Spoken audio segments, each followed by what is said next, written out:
Before, I would have started this story telling you about a preacher's kid that got into the wrong crowd and started using drugs.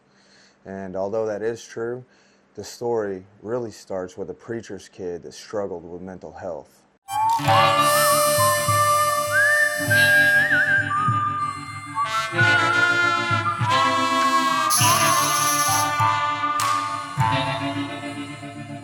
Hey y'all, I'm the preacher's kid. But being the preacher's kid means that I was also the preacher's wife's kid. My mom was the ministry's assistant at my dad's second church, and she did that for about 7 years. And then after that, my dad had founded a counseling center, and my mother became the business manager for about 16 years. So it seemed like all my life was church, and it seemed like I was always in church. And I remember as a young kid, church was my playground. I used to go in there, hide in all the nooks and crannies, go up under the baptismal pit, and all this crazy stuff. And I really remember it being a good time. Behind every strong man is a strong woman, and my parents are the very definition of that. Way back in the beginning, I guess when I was a baby, my dad was a pastor, but he decided to move on when I was 4 years old and go to seminary in a very large city, and then he ended up at a church, and he started with 180 members.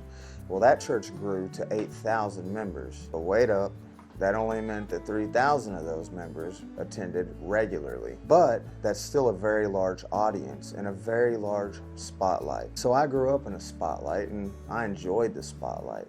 But that also put a lot of pressure on me because my dad, I saw him as a great man, and a lot of people would say he's a great man. And, everybody expected me to grow up and be this pastor, like following my dad's footsteps. And I thought I wanted that too, but as a kid, it was just really hard. And as I suffered with mental health, with anxiety and being insecure and having bouts of depression, that really did a number on me. It put a toll on me.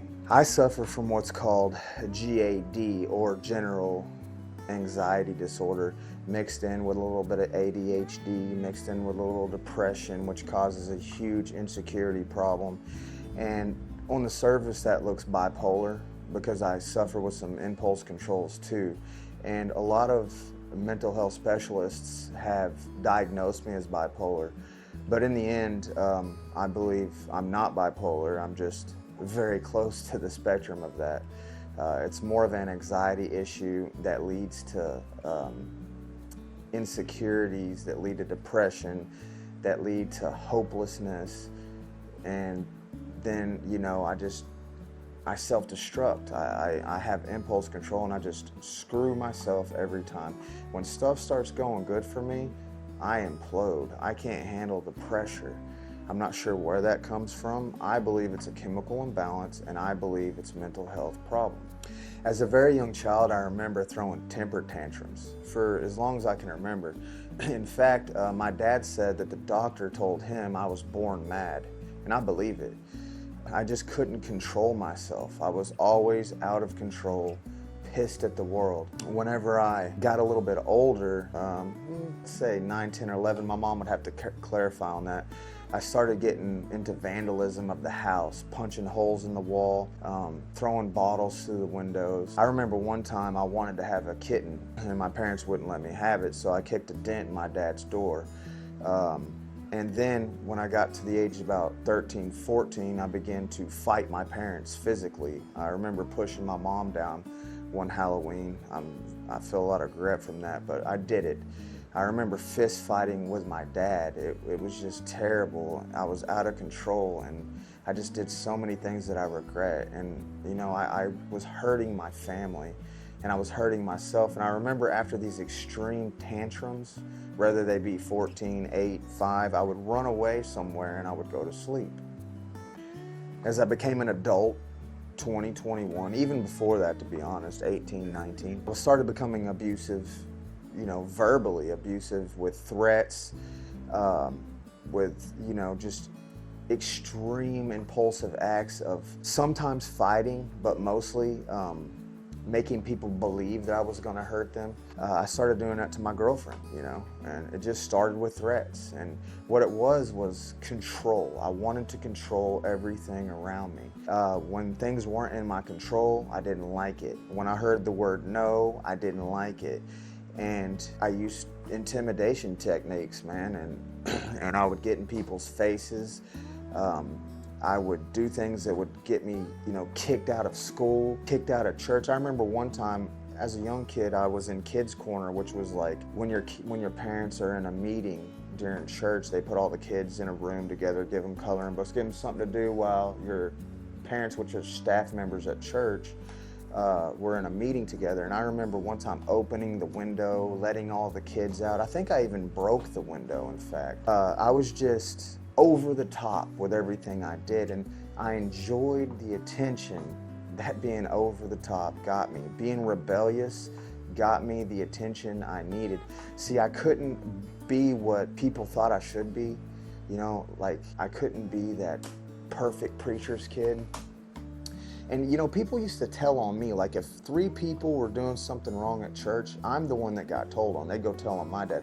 So I started building up a lot of resentments and anger, and I just rebelled in the most extreme ways. I wish I could explain it to you, but all I can explain is I would go up to a church member and be like, F you, mother effer, suck my beep. You know what I'm saying? Just extreme, crazy behavior. As sick as I could be, that's what I did. And I enjoyed the way the other kids reacted to that. It's almost like I felt like they looked up to me. Whether they did or they didn't, that's the feeling that I received from them. Like I was finally able to be somebody. You know, I hated not winning. I hated not being the best. So if I did anything that I couldn't win at or be in first place at, I would quit or I wouldn't even try at all. So that was part of my mental health problems, with my anxieties, my insecurities, and my depression, and my chemicals were just totally shot. And you know, if I had a passion for something, I would go full board into it, and man, I could really do great things. But if I didn't have a passion for something, I couldn't even learn it. I wasn't good at school because I hated school. And like I said, if I don't like something, I can't do it. I hate to say that, I can, but the way I'm made, the way my chemicals are off of medication, I can't force myself to do things that I don't want to do. So when I was about 14 years old, in order to escape myself, because by the time I was 14, I did hate myself. I hated the way I felt on the inside. I hated that I couldn't be what I wanted to be. And I didn't even know what I wanted to be, but I couldn't be it. And so I just remember with one of my buddies that I grew up with, I started smoking marijuana. Started smoking pot. The ganja. Smoking the weed, man. And it took me away from myself and made me feel good. Like the anxieties just slowed down. I became a little bolder. The insecurity feeling, the feeling of insecurity faded when I got high. And I was already that rebellious kid that pushed every boundary that was known to man. So whenever you gave me drugs, gave me weed, and I was able to get high, that put me in a world where rebellion was important. In fact, when you start getting into buying drugs and selling drugs in the whole drug world and all around it, you kind of have to have that intimidation factor so you don't get robbed or punked out, or, you know, it's a rough crowd. And although it was a rough crowd, I wanted to be the tough guy. I wanted to be, like, I looked up to this one kid I remember. He used to walk around school with some brass knuckles on, and he'd put a girl's scrunchie over his hand, and that dude was just, in my eyes, man, untouchable. And it seemed like everybody liked him, but he was huge, man. He was muscled up. I couldn't be that guy. I was a skinny little nothing. The wind could blow me away. If I turned sideways, you couldn't see me. I was a toothpick. But I wanted to be that tough guy so bad. I wanted the girls to look at me You know, I wanted the dudes to want to be me.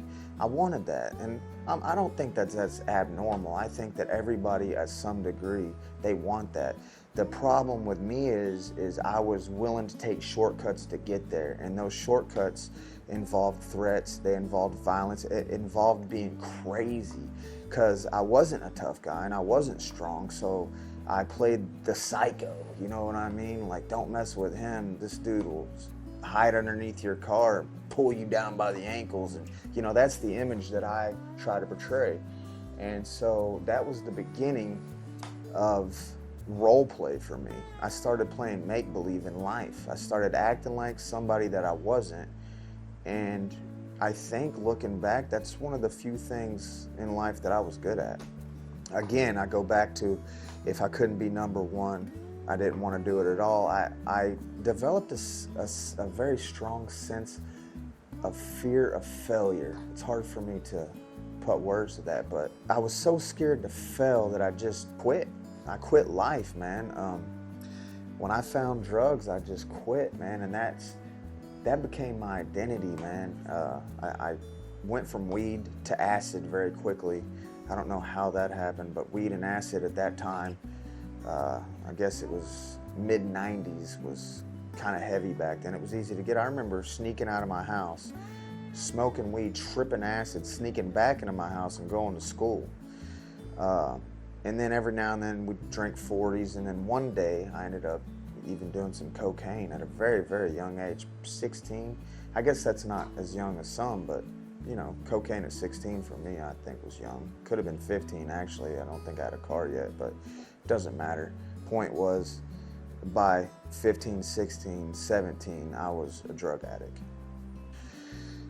Very quickly into my addiction, the short couple years that I was rolling into a real addiction, I hated myself. I hated my life, and I began to develop this idea that I would never amount to anything.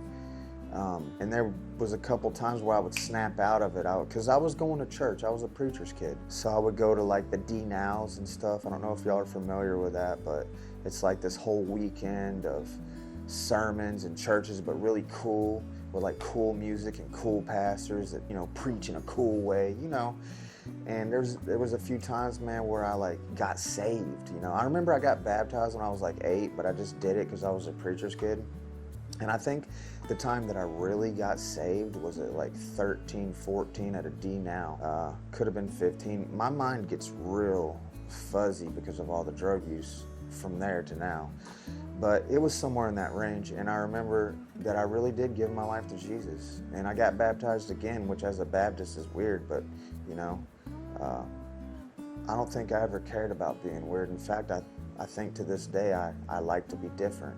I mean, you know, I like wearing a cowboy hat and boots, walking around like I'm Clint Eastwood on the modern day streets of America. You know, I'm that guy. I just enjoy, you know, being one of the few, being rare. So I didn't mind getting baptized a second time, even though in the Baptist church it's not really a thing, you know, it's not a thing. So, but I believe that's when I got saved, and I know a lot of people might disagree because of the life that I lived directly after that for the next 25 years, 20 years of my life. Yeah, 25.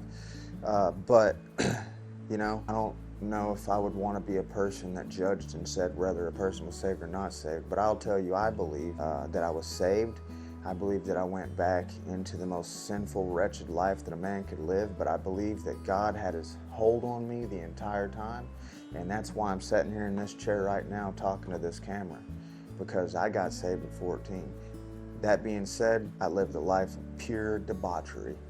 I mentioned that I got into role playing, and the first role that I learned to play was drug dealer. I remember it was getting close to Christmas time. I remember breaking into my parents' closet, breaking into their safe, and stealing a whole envelope of cash, probably a couple grand, at least 1,000. I remember buying Oakleys, I remember buying a pager, and I remember buying a quarter pound of weed. And I remember breaking it up, and I was gonna sell that, man. I was gonna be cool, you know, and it felt cool. felt awesome, man. I was gonna be a drug dealer, man. You know, I was gonna be a tough guy. I was gonna be a Billy Badass.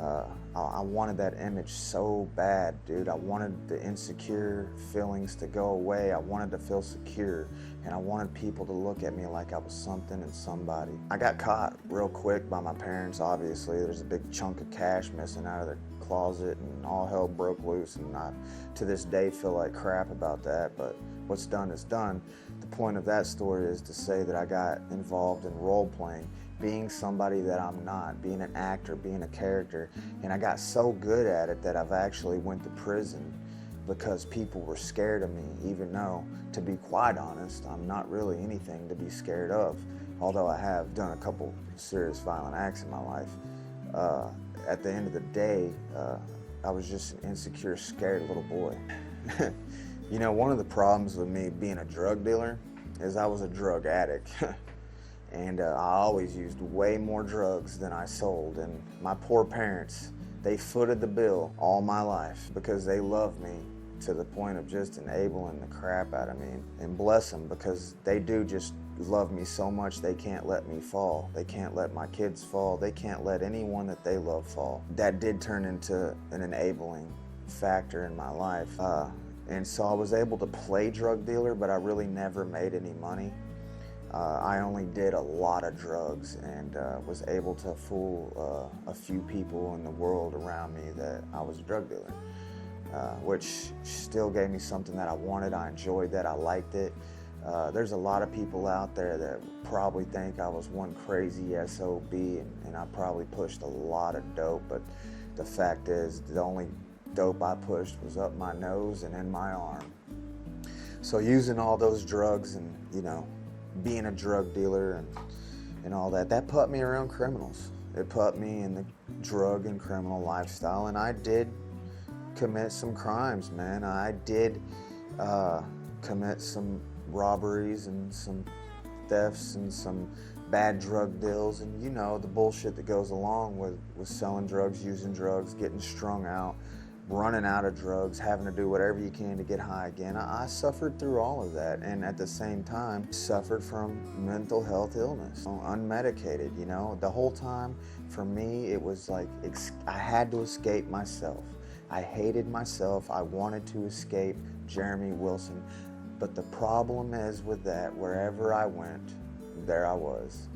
Well, this led to a problem one day with all the threats of violence and all the acting like I was going to commit violence, and a few fights that I got into, and some serious shit where I pulled guns on people, knives on people, scared the living daylights out of people. One day I actually almost beat a man to death, and some guys I was with took some stuff out of his pockets, and I ended up getting an armed robbery with serious bodily injury, and I ended up getting 10 years for that, and I did 8 years on that 10 years. And then right after that 8 years, I ended up doing another 3.5 years. So I gave up over a decade of my life. Once that serious violent act happened, I got stuck in the system and I couldn't get out. Now, I was already in the system before, but they used soft gloves on me. I mean, I should have already done 20 years. You know, I shot up my neighborhood with a pistol and had a meth lab in my garage, and I skated out of that with 5 years probation.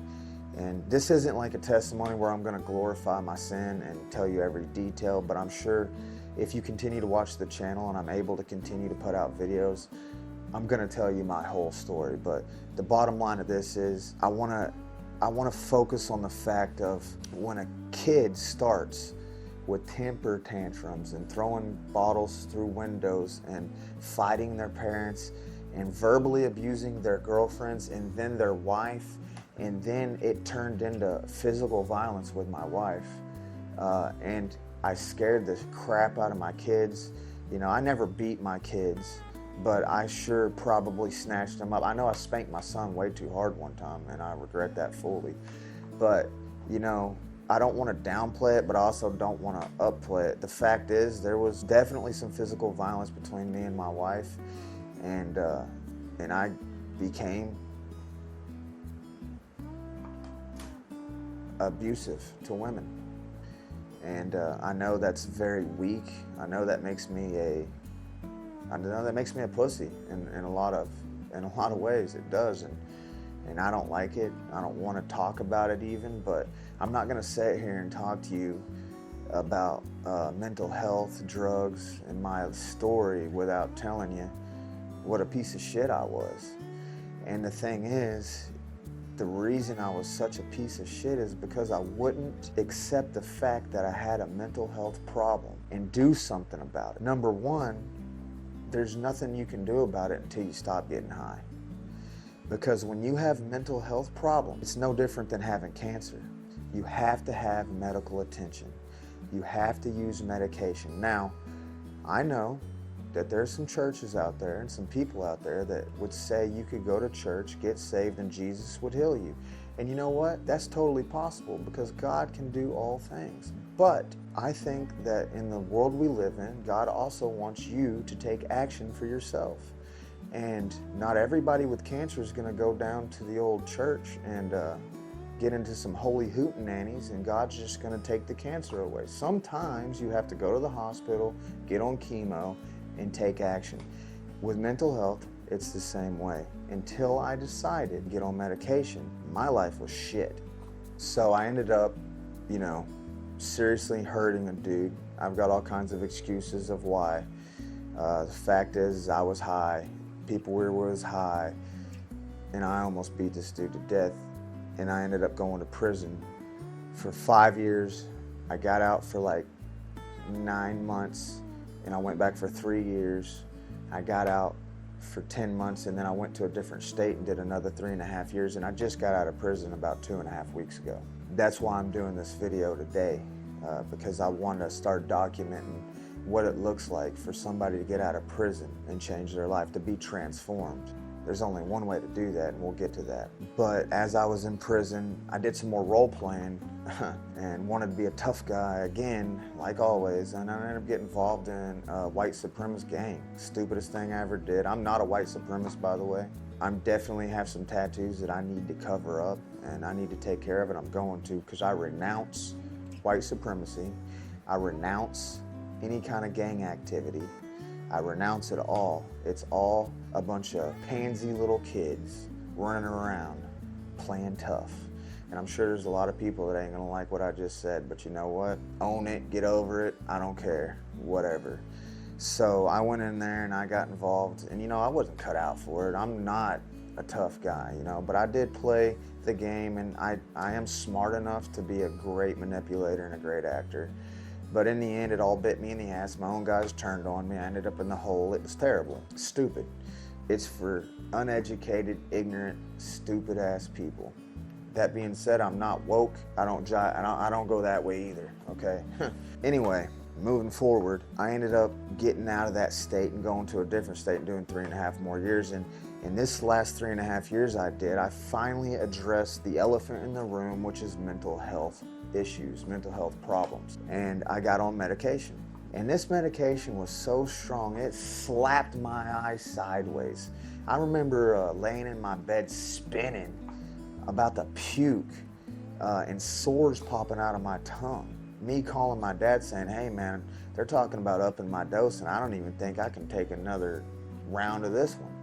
And the doctor that we know as a friend told him, stick with it, see what happens. So I did. Eventually I could see straight and I could walk around normal and the sores on my tongue went away. It was a very intense time, but I did it, and you know what? My life has never been better. I would call my mom and dad on the phone, and they would actually say, you sound different. Like, not just them, everybody that I was talking to on the phone at that time, not like there was a lot of people. There was 3 or 4 people that I talked to, and they all said, wow, man, something's different about you. I believe that God led me to this place so that I would finally wake up and be broken enough to take medication.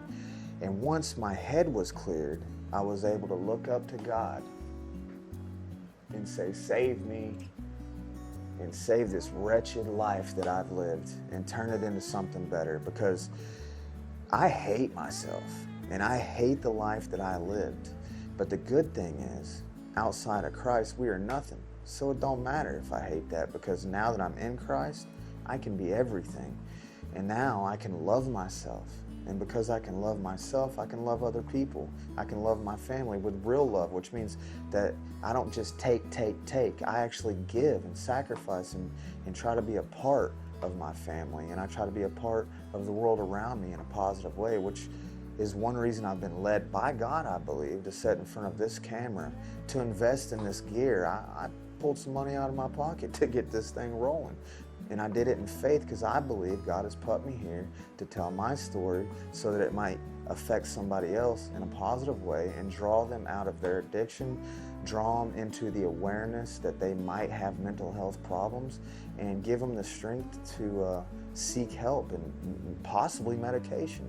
Medication has changed my life. Will I have to take it forever? I don't know, and I don't care. I will. I'm scared not to take it. I have a reminder on my phone with a high priority that will continue to beep until I actually take my meds twice a day, and I have no problem with that. You know, there's been times I'm about to go to trucker school, and as I was going through my DOT physical process, the meds came up where they might have been a problem, and you know, I got very angry at God for a split second. I know, I'm still human. And I was like, God, I'm doing the right thing. I'm taking these meds, and now I'm on the road to try to do something in my life and go to school and try to have a career. And now the very thing that I thought got me here to this place today is the thing that's going to stop me from moving forward with my career and my life. I was pissed, man. I got in my truck and I broke down and I cried. And then I sucked it up and I wiped my face off and I moved on. And guess what? God worked it out. He already had people in my life, people that I met in prison, believe it or not, that had resources, connections, and friends that were able to come into my life and help me out. And now I'm connected to a behavioral health specialist that I love, and she really did a lot for me, and I'm gonna continue going. So now not only am I on medication, but I have a counselor, and I'm cool with it. So now, let's get to the part where we talk about a life transformed. Mental health medication can clear your head. Mental health medication can level the scale, you know, make it an even playing field between us and those who don't suffer from chemical imbalances. It puts you on your feet where you can be a normal person. I can be a functional human being along with all the rest of the functional human beings. That being said, a functional human being has to take action in their life to become a successful human being.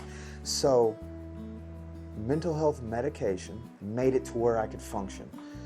It's not magical. It doesn't mean that now everything's gonna fall in my lap. So as a normal human walking on this earth, there's more than just your mental health. There's your physical health, and I love physical fitness. I've never been a bodybuilder. I've never got shredded. I've had dreams of being Men's Health magazine shredded. Never happened for me. I'm just not an athlete, but I've given it the college try, and I've done some extreme stuff that I'm even kind of proud of. And to this day, I fancy myself kind of an amateur trainer. I'm good at training people, working them through, building workouts. I did it in prison. Anyway, it's a very, it's a passion of mine. I love it, and in fact, I'm probably going to put some videos on here of some of my workouts. Maybe you can follow along to them. That being said, I'm not a trainer. I'm not a fitness influencer. I'm not teaching you how to work out. I'm just working out with you. That's what this whole thing is. I'm not trying to sit here and tell you how to be a better person. I'm not trying to sit here and tell you that I'm a coach and I'm a life coach. All I'm saying is look at my life, and if you want the things that you see me have because of the steps that I'm taking, maybe you can take those steps, and maybe my testimony, my story might inspire you to do something different for yourself, because I don't want anybody to suffer from mental health.